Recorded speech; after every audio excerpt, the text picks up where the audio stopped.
Речь Сталина о таджиках. Я хочу сказать несколько слов о таджиках. Таджики – это особый народ. Это не узбеки, не казахи, не киргизы, это таджики, самый древний народ Средней Азии. Таджик – это значит носитель короны, так их называли раньше, а таджики оправдали это название. Из всех нерусских мусульманских народов на территории СССР таджики являются единственной нетюркской, иранской народностью. Таджики – это народ, чья интеллигенция породила великого поэта Фердоуси, и недаром они, таджики, ведут от него свои культурные традиции. Другой сегодня человек подошел, молодой, и говорит, я вот как-то, когда вижу таджиков на улице, я, говорит, как-то вот раздражаюсь, чувствую, что это нехорошо. Я говорю, а что ты раздражаешься? Ты должен брать с них пример,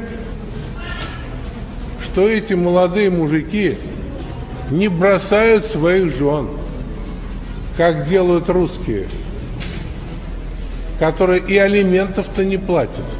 Платят только 10%.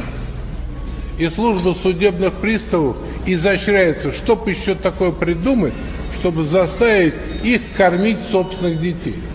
А эти едут за 3-9 земель, и они отсылают деньги своим женам, матерям. Почему? Потому что они верующие люди. Потому что у них есть в сердце любовь. Поздравляем всех мусульман и всех таджиков, чтобы они спокойно жили в Москве, в Дюшанбе. У меня там родственники жили в Дюшанбе.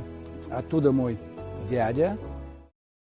Варваров, народ древнейшей цивилизации, которая была высокоразвитой тогда, когда на территории Московского царства еще белки прыгали по деревьям, понимаете, таджики уже создавали удивительные произведения культуры и искусства, и у них были государства.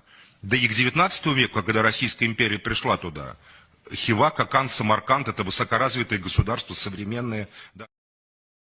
Понимаете, таджикский народ – это великий народ. Мало кто знает его историю как следует, да? Вы сейчас удивитесь, но таджикский народ – это имперская нация. Да-да, я не оговорился.